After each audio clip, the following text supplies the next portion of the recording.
તો મિત્રો છે આપણે અમદાવાદનું ખાટુ શ્યામ મંદિર નાનું મંદિર છે. મેં જો આ બધું વસ્તુ લીધી છે.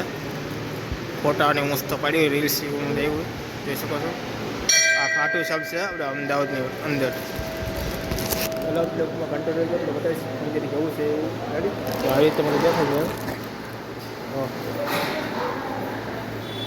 મંદિરનું કામ ચાલુ હોય છે જોઈ શકો છો. આવી રીતના અહીંયા પૂંજાને ઉપરવાનું છે વિડીયો ઉતર આવી રીતના છે. કૃષ્ણ ભગવાન મંદિરના આ બાજુ હોય જોઈ શકો અંદર આવી રીતના હોય મંદિર ગુબ્બારા અંદર હું તો પૂંજાને એવું કરે તો આવજો પછી બીજા અને બધા છે દર્શન કરે મિત્રો એ બધા ભાઈ બહેનો બધા દર્શન કરી છે એનો શણગાર.